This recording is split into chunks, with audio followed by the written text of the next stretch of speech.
இந்த தடவை நம்ம நெல்லு குருசாமி அண்ணனுக்கு தான். விலை என்னன்னு சொல்லு. ஒரு மூட்டை விலை 150 ரூபா. எல்லாம் உனக்கு தான், எடுத்துக்க. ரொம்ப சந்தோஷமுங்க. இந்தாப்பா எல்லாரும் நல்லா கேட்டுங்க. ஒரு மூட்டை விலை 150 பொண்ணுமணி சொல்லிருச்சு. நான் வைக்கிற விலையை மாத்திரம் என்ன நடக்கும் தெரியும்ல. முண்டக்க முண்டக்க பேசாத. அண்ணன் இடது கையை ஓங்குனா வாயை இழுத்துக்கும்பா.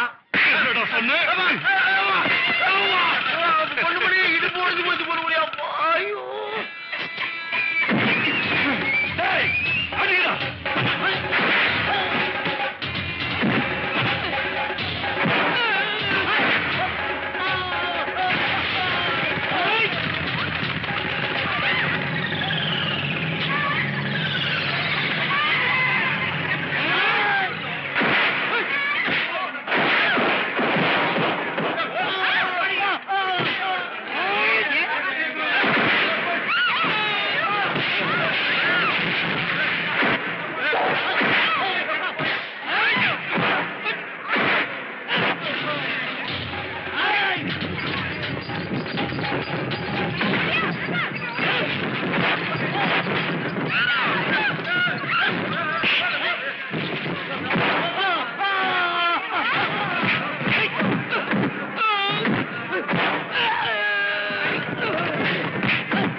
விதைக்கிறது நாங்க, வாங்குறது ஏழை ஜனங்க. இடையில உங்களுக்கு என்னடா கமிஷன்? இனிமே இந்த சந்தையில கமிஷன் வாயை திறந்தீங்க, வயிற்றுக்கு சோறா போற அரிசி உங்க கும்பலுக்கு வாய்க்கரிசி ஆயிடும். ஜாக்கிரதை. சரியாண்டி யோ, நீ ஆட ஆரம்பிச்சதா என் ஒயிலாட்டத்துக்கு உசுரே வருது. மேல நானும் உசுரையே வச்சிருக்கேன்.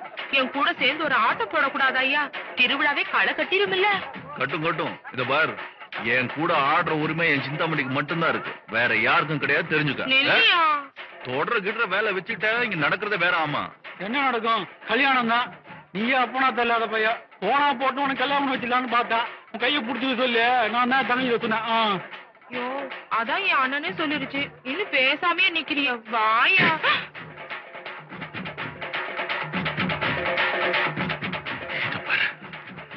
என்னைய நினைச்சு வாழ்ந்துட்டு இருக்கிற என் சிந்தாமணிக்கு மட்டும்தான் இந்த பொண்ணுமணி சொந்தம். அவளை தவிர வேற எவ கையும் என் மேல படக்கூடாது. ஜாக்கிரதை.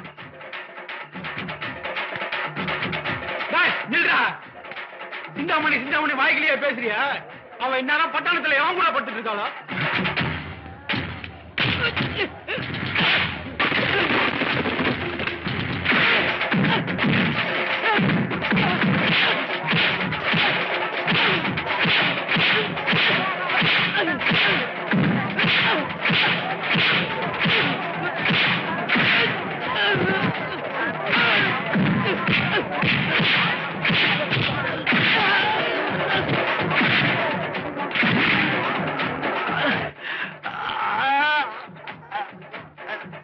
சிந்தாமணியை பத்தி தப்பா பேசல. சோறு திங்க கூட வாய் இருக்காது.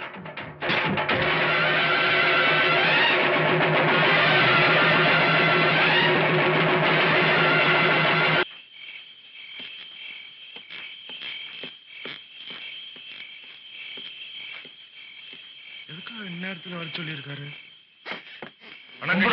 வாங்க. என்னடா அர்த்தராத்திரியில கவுண்டர் அவசரமா வர சொல்லிருக்காருன்னு பாக்குறீங்களா? எல்லா காரியமா தான்.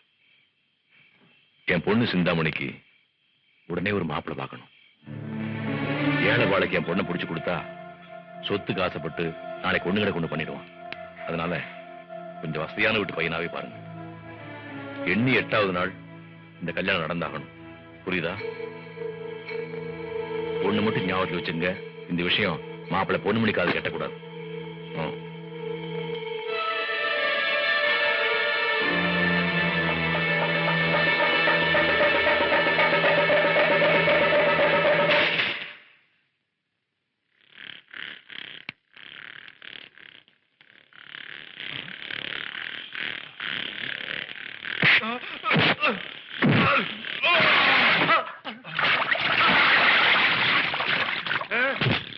தம்பி என்ன விட்டு. ஐயோ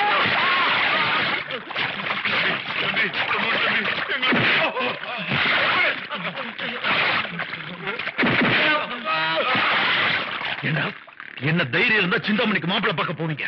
ஓ மாமன் சொல்லிதான் தம்பி நாங்க அங்க வந்தோம். மாமா சொன்னா உங்களுக்கு எங்கடா போச்சு அறிவு?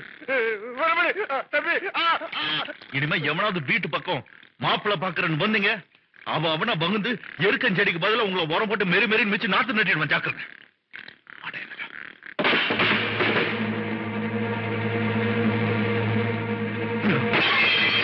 உனக்கு என்னாச்சுடா மாப்பிள்ள? இல்ல ஆகல. ஏமாமா, உன்னையும் சிந்தாமணி தவிர இந்த உலகத்துல வேற யாரும் இருக்கானு? எனக்கு நினைவு தெரிஞ்ச நாள்ல இருந்து சிந்தாமணி உனக்குதான். பூ வச்சு பார்க்க போறோம் நீதான், பொட்டு வச்சு பார்க்க போறோம் நீதான் சொல்லுவிய. அது அத்தனை பொய்யா? நீ சிந்திர வேர்வை தாண்டா இந்த உடம்புல ஒரு ரத்தம்னு சொல்லுவிய. அது பொய்யா? உன் கண்ணுல தூசி விண்டா துணி வச்சு போயிடுவானே இந்த பொண்ணுமணி, அவன் வச்சிருந்த பாசம் பொய்யா? சொல்லு மாமா, எது போய்? மாப்பிள்ள மாப்பிள்ள கூப்பிடாத. பிறப்புலையும் பழப்புலையும் எந்த வித்தியாசத்தையும் காட்டாம கடைசியில நான் ஏன் நீ பணக்காரன்னு காட்டிட்டிய. சிந்தாமணி எனக்கு கிடைக்கலங்கிற ஆதங்கத்துல நான் பேசல. யாரோ ஊர் பேரு தெரியாதவங்க அமைச்சு அவளுக்கு மாப்பிள்ள பார்க்க சொல்லியிருக்கேன். ஏமாமா, சிந்தாமணிய கல்யாணம் பண்ணிக்கிற யோகிதை தான் எனக்கு கிடையாதுன்னு நீ முடிவு பண்ணிட்டேன். சரி விடு. நான் கேட்கிறேன், என்ன தவிர சிந்தாமணிய வேற யாருக்கு நல்லா தெரியும்? அவளுக்கு ஒரு நல்ல மாப்பிள்ள என்ன தவிர வேற யாரால பார்க்க முடியும்?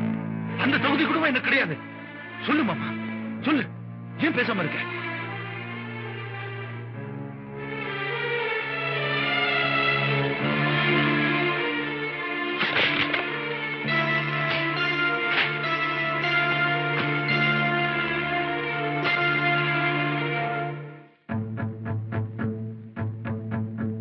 பாரு, இதெல்லாம் பாரு. அரசனா இருந்தா கூட 5 பவுன் தான் தாலி செய்வான். ஆனா நான் 25 பவுன்ல தாலி பண்ணிருக்கேன். எதுக்காக? சிந்தாமணிக்கு இடத்துல நீ கட்டணுங்கிறதுக்காக. பட்டுல சேலை எடுத்தா பட்டு 4 பேர் பேசிவிடுவாங்கிறதுக்காக ஜரிகையால் அழைச்ச சேலையை எடுத்திருக்கேன். அது மட்டும் இல்ல, கல்யாணத்துக்கு வேண்டிய நகநட்டு பாத்திர பண்டம் அத்தனையும் வாங்கி வச்சிருக்கேன். ஏன் காசுல இல்ல, உன் காசுல. காலம்பூரா எனக்காக உழைச்சியே அந்த கூலி காசுல தான் வாங்கி வச்சிருக்கேன். ஒண்ணுமில்லாத பெரும்பாய்தானேன்னு உன்னை ஊர் சொல்லிடக் கூடாதே, அதுக்காகத்தான்.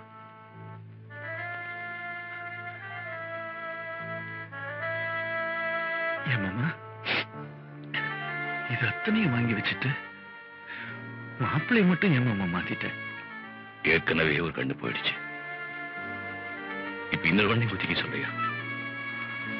இந்த பைத்தியத்தை கட்டிக்கிட்டு வாழ்நாள் முழுக்க நீ என்னடா சொத்தன்னு வைக்க போற? அதனாலதான் இப்படி ஒரு முடிவு எடுத்தேன். நான் செய்ய தப்பான மாப்பிள்ளை இல்ல மாமா, அது தப்பு இல்லை. கேவலம் கேவலம் உடம்பு சுகத்துக்காக ஆசைப்படுற ஒரு சாதாரண மனுஷனா நீ என்ன நினைச்சிட்ட பாரு. அதுக்குதான் நீ தப்பு பண்ணிட்ட. உன்னையும் சிந்தாமணியும் கண் கலங்காம பாத்துக்கிறத தவிர இந்த உலகத்துல வேற சுகமே எனக்கு கிடையாது மாமா. சத்தியமா கிடையாது. அதை நீ புரிஞ்சுக்க. உனக்கு நல்லது கொண்டுதான் நினைச்சு உன் மனசையே காயப்படுத்திட்டு சும்மா சும்மா இருக்கணும். பெரிய பெரிய வார்த்தைகள் சொல்லிக்கிட்டு விழுந்த மாதிரி அழுதுகிட்டு நீங்க வா வா உட்கார். இங்கே வந்துட்டேன்.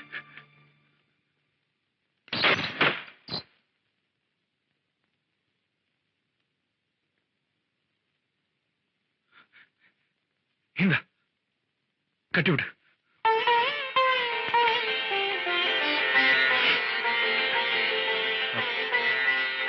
தானா இருந்துருச்சு.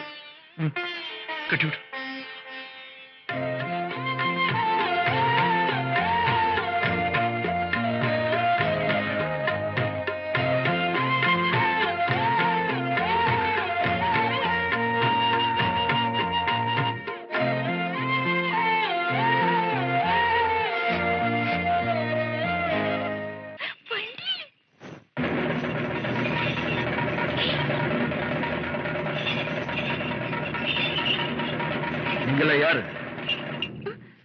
ஏன் இப்படி வழி மறிச்சு நிக்கிறீங்க? டேய், அவனை அடிச்சு போட்டு அந்த பொண்ணை தூக்கிட்டு வாங்கடா.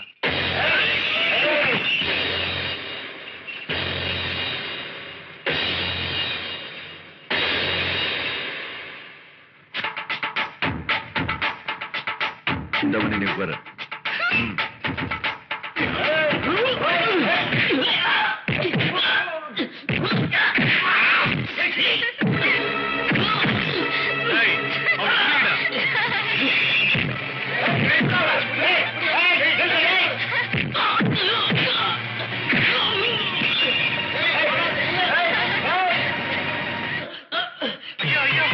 நம்ம சின்ன ஜமீனு பொண்ணுமணியை வரவழியில ஆளை வச்சு அடிச்சிட்டு இருக்காருயா.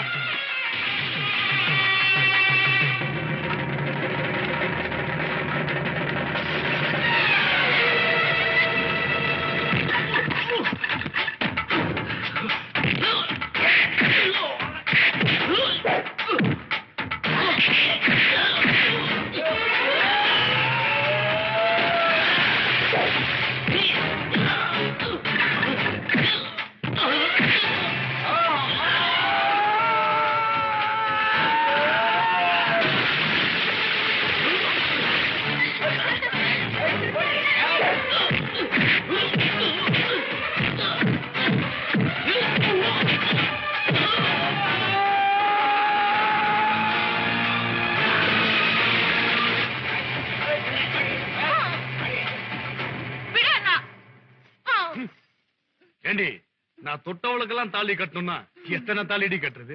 என்ன தைரியம் இருந்தா உன் மாம உன் மாதிரி பைத்தியத்துக்கு என்னைய தாலி கட்ட வைக்கிறேன்னு சவால் விட்டுருப்பான். டாய், அவனுக்கு நீங்க சமாதி கட்டுங்கடா, இவளுக்கு நான் சமாதி கட்டுறேன்.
ஏண்டி, உன்னை இங்க கொஞ்சம் காடி கூட்டு வந்த கோடி.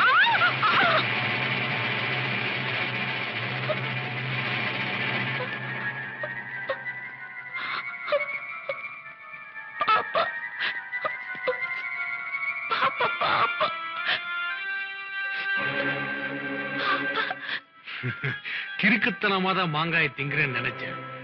ஆனா நீ விவரமா தான் திங்கிறேன்னு இப்பதான் நீ தெரியுது. இதுக்கும் சேர்த்து முடிவு கட்டண்டி.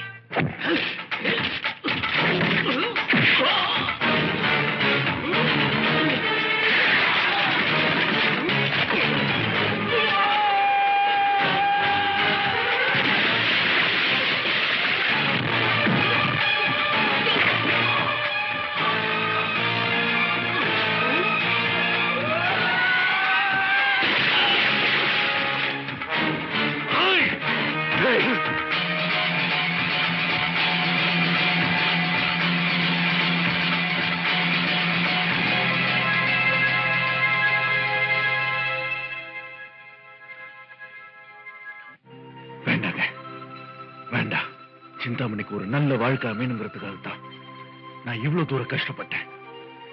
அவளை ஒண்ணு செஞ்சாதீங்க. தயவு செஞ்சு அவளை கைவிட்டுறாதீங்க. என் சிந்தாமணிக்கு ஏதாவது ஒண்ணுன்னா நான் உங்களை கையெடுத்து உங்க காலில் விழுந்து கெஞ்சி கேட்டுக்கிறேங்க. என் சிந்தாமணியை ஒண்ணு செஞ்சிடாதீங்க. என் சிந்தாமணி ஏத்துக்கங்க. இந்த பொண்ணுமணி காலம் பூரா உங்களுக்கு அடிமையா இருப்பா. தயவு செஞ்சு என் சிந்தாமணி ஏத்துக்கங்க. நீ கால்ல விழுந்தாலும் சரி, கண்ணீர் விட்டு அழுதாலும் சரி, என் முடிவை நான் மாத்திக்க மாட்டேன். கெடுத்தவன் நான் தான். அதுக்காக கெட்டு போனவன் நான் ஏத்துக்கவும் மாட்டேன்.